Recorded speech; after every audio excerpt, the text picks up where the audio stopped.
Major General Charles George Gordon, Royal Engineers, soldier, administrator, philanthropist.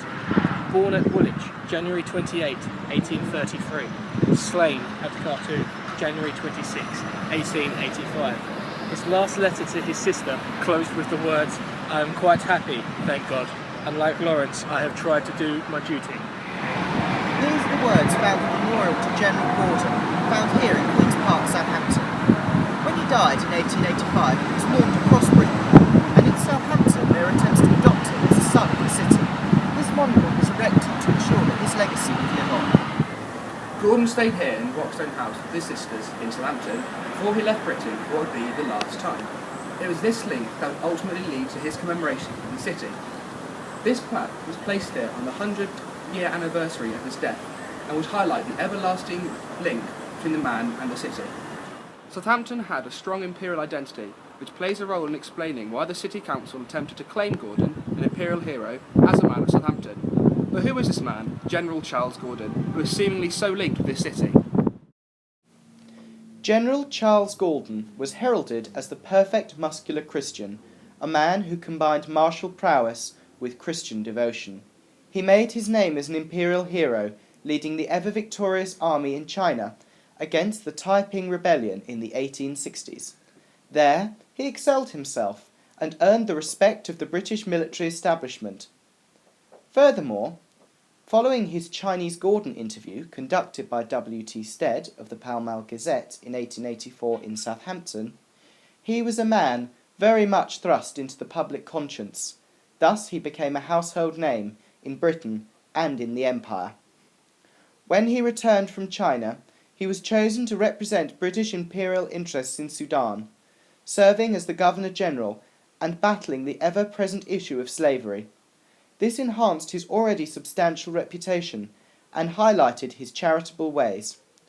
Although courageous, he was ultimately unsuccessful and returned to Britain and Southampton in 1881, a man nearly broken. It was during this time that the Sudanese people rose up against the government, following the self-proclaimed Mahdi, an Islamic extremist who believed he was the new Messiah. This unrest threatened Britain's interests in Sudan and subsequently Egypt. Should Egypt have fallen to the Mahdi, Britain would have lost control of the Suez Canal and therefore the most direct route to India. Gordon was chosen by public demand to return to Sudan and protect it. It was here in Khartoum where Gordon was sent.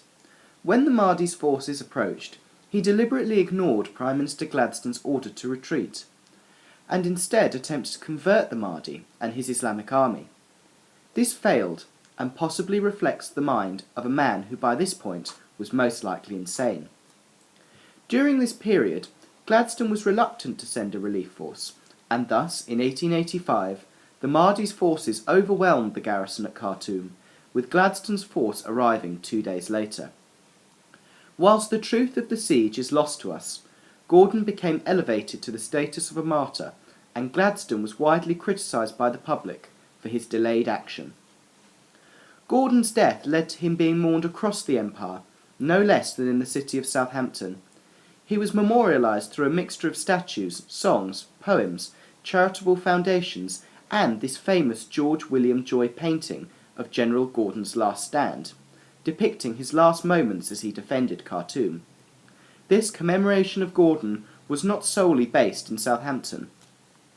This can be explained due to the fact that Gordon only stayed within the city for a few months of his entire life, showing that his link with the city was somewhat tenuous. He was born in London and was schooled in Somerset. For his military training he was once again in Woolwich, also spending time in Gravesend in Kent. The only time he stayed in Southampton was during the period between his services in Sudan. However, this did not deter the City Council's attempt to adopt Gordon as a man of Southampton, and this is possibly because of the city's already vast imperial fervour. Figures such as Gordon had long appeared on imperial propaganda such as cigarette cards and would have been vastly familiar to the general public. The City Council clearly tried to capitalise on the fact that Southampton was the last place Gordon had stayed before he returned to Sudan. This monument was erected here in Queen's Park, Southampton, on the 16th of October 1885, after much widely reported on debate between the local councillors and Gordon's family. This clearly highlights how the opening of such a monument was of clear importance to the city, decorated with Chinese characters and other depictions of Gordon's illustrious military career. The unassuming monument reflects a devoted and humble Gordon. As well as the opening of this monument here in Queen's Park, the Gordon's Boys Brigade was opened in Ogle Road, just slightly further into the city, in 1889. Princess Beatrice attended the opening ceremony, and it brought out the whole town. This clearly highlights how the city of Southampton had a vast imperial passion during this era. The Southampton Times on the 14th of February 1885 reported on the death of Gordon with this quote: "The sad intelligence comes to very many in Southampton with all the poignancy of personal loss." The fact that there was such debate concerning the death of Gordon shows how it was such an important event for the city. But it has to be remembered that Gordon was mourned no more here in Southampton than he was anywhere else throughout the empire. Gordon was primarily a man of empire and was ultimately commemorated as one. Despite the attempts of the council, Gordon was never fully adopted as a son of Southampton. He was not a unique imperial hero within the cultural identity of Southampton or within the empire as a whole. This explains why Gordon's commemoration was not solely based within Southampton, but throughout the empire. In London, statues were erected at the Woolwich Arsenal, the Embankment, and in Trafalgar Square. Throughout the rest of empire, there are also statues of him in Sydney, Melbourne, Vancouver, and Khartoum. Had a school named after him in Woking, and a boys' home opened in his honour in Fareham. Alongside this, in Gravesend in Kent, there is a memorial day celebrated on the anniversary of his death, which is the only modern-day recognition of Gordon's death. In addition to this, songs, poems, pictures, and even films were released in Gordon's memory, the movie Khartoum being released as late as 1966. He was a man very much celebrated as the Victorian Christian hero he epitomised, and was memorialised across the empire in a manner comparable to Southampton. To further highlight how Gordon himself was not a unique imperial figure within Southampton, it is important to remember that within contemporary local newspapers, while the coverage of his death was considerable, it was no more excessive than that of Rorke's Drift, the Zulu Wars, Afghanistan, or the Boer War. This shows how empire as a whole was a cornerstone of society at the time, rather than any individual heroes within it. This does not detract from the fact that, whilst he may not have been a man of Southampton, the desired perception of the local council was that there was a clear link between the man and the city, leading to his further commemoration. Whilst the memorial in Queen's Park is perhaps the centrepiece of Gordon's legacy, his name also lives on in places such as this, the Gordon Arms, which is located on Portswood Road on the corner of the entrance to Gordon Avenue. As well as this, we see Gordon's memorialisation in other locations in the city, such as here on Khartoum Road, and in St Luke's Church, where we see a stained glass window installed in his honour. Whereas now, most people in Southampton would not know the significance of these names, in the Victorian era, this would have been an ideal way to commemorate an imperial hero.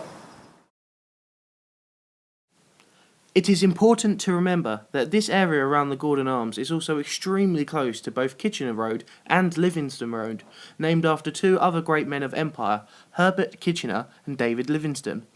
Even this is not the full extent of imperial commemoration, as we see Alma Road, Omdurman Road and Blenheim Road. The naming of these streets therefore denies any argument that Southampton was particularly loyal to Gordon, and perhaps reflects the city's true cultural identity, one that held little loyalty to any individual imperial hero, but was focused on the concept of empire as a whole. Despite this, we must still remember that the naming of streets in Southampton during the period would most certainly have had little input from the working classes. This means we cannot assume that these names represent the lower classes having any interest in empire. Here with me now, in middle-class Highfield, is historian Bernard Porter, who will discuss the concept of empire in Southampton. Bernard, you propose that empire was an elite phenomenon which excluded the poor. Yes, I firmly believe that empire was an elite phenomenon, reflecting the interests of only the middle and upper class. The lower classes were only affected by empire when it was forced upon them. They were usually too concerned with their work and poverty to care about empire, and when they did, it was only base xenophobia inspired by war. That's very insightful, Bernard. But what about the endless media coverage in the local and national press that empire received during the period? Well, as written in The Spectator, coverage for Empire was extremely biased, with sensationalised stories relating to Empire, such as that of Charles Gordon. This meant that Empire was exclusive to the middle and upper classes, and therefore it was these Victorians who forced the ideals abhorrent to poorer people. Thank you for your time, Bernard. School of Historical Thought, it is proposed that the people who lived in middle-class areas such as this would have not only controlled the way Southampton was run, but would also have controlled the way that Empire was covered within the press. This does not take into account the vast numbers of the working class who turned out to see the troops as they passed through Southampton, or those of the working class who attended the memorial services for Imperial heroes such as Gordon or Livingston. Furthermore, Porter references an article in The Spectator which claims that coverage of Empire was extremely sensationalised and did not reflect the ideals or virtues of the working class. We must remember, however, that this magazine was extremely pro-Gladstone, a period where Gladstone was under severe scrutiny due to the fact that he delayed in sending help to Gordon at Khartoum. There was an evident agenda to The Spectator, which explains the presence of this article. This therefore means that it does not detract from any Imperial media coverage. To further counter the argument proposed by Porter, I'm here in the Gordon Arms with specialist historian John Mackenzie. John, you proposed that England was obsessed by Empire during this period. Yes, completely. Empire was everywhere, and it permeated all class boundaries, affecting everyone. So you'd say there's clear significance that we're sitting in the Gordon Arms on the corner of Gordon Avenue, and this shows the way in which Empire affected people in their day-to-day lives. Yes, exactly. And it wasn't just Imperial commemorations such as this. Pictures of Imperial heroes were everywhere. This did not just influence the public, but it was demanded by them. The continual visibility shows how people never became disinterested in Empire. Thank you for your time. Cheers. Cheers. Toast. The Mackenzie-Porter debate allows us to place Gordon within a wider historical context. Was he in fact only commemorated by the elites, as Porter would suggest to us, or was he memorialised by all social classes as a man of empire, as suggested to us by Mackenzie? As a group, our research has led us to conclude alongside the viewpoints of Mackenzie. Gordon was a man of empire, and he was not only commemorated physically, but in the songs, poems, paintings and ballads that we mentioned earlier. These things were accessible to everyone, not just those within the higher classes.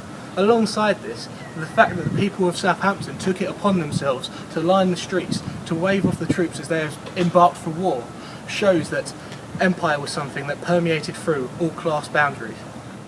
Southampton's cultural identity was certainly not loyal to Charles Gordon or any other imperial hero. It was centred around the fact that throughout the wars of the 19th and 20th century, troops would have embarked from Southampton, most likely from the nearby garrison at Aldershot. The council ensured that there was a public holiday on some of these occasions, and the crowds that gathered at the docks far exceeded the size of those present at Gordon's funeral. This is not to say that Gordon and what he represents was not an important part of society, but that he was part of a wider interest in the concept of empire as a whole.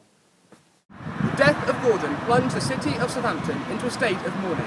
However, it was an outpouring of public emotion no more in excess than in London or any other English town. Gordon was mourned so because he was the epitome of Christian manliness, an imperial hero par excellence. Try as the council might, however, he was not a Hampshire man, and as we said, his link to the city is tenuous. However, this does not lead us to conclude that the example of Gordon supports the argument suggested by Porter. If anything, it is the opposite. Southampton's civic identity was tied up in the army, especially those regiments of local descent, and Gordon was an example of this. Therefore, Mackenzie is right in saying that between 1874 and 1914, there is passionate imperial fervour amongst all classes. Southampton's imperial links reach far beyond the commemoration of General Gordon. Our research has shown a strong connection with the city to the garrison at Aldershot, one of the premier barracks of the empire during this period. Gordon is commemorated just as other imperial heroes were, such as Livingston and Kitchener. This is because the empire was an all-encompassing part of British society. It is clear then that Southampton had no actual loyalty to Gordon, but to the general concept of empire as a whole. It must be remembered that while Gordon was commemorated significantly within this city, his links here were ultimately tenuous, and thus his commemoration was not Southampton specific. Britain mourned Gordon just as Southampton did, showing that the focus was on the concept of empire as a whole, and not just imperial heroes. The manner of Gordon's commemoration was just one thread in a significant imperial patchwork. There has been argued that Southampton ignores its migrant identity, that is because it is looking the other way, acting proudly as the gateway to empire.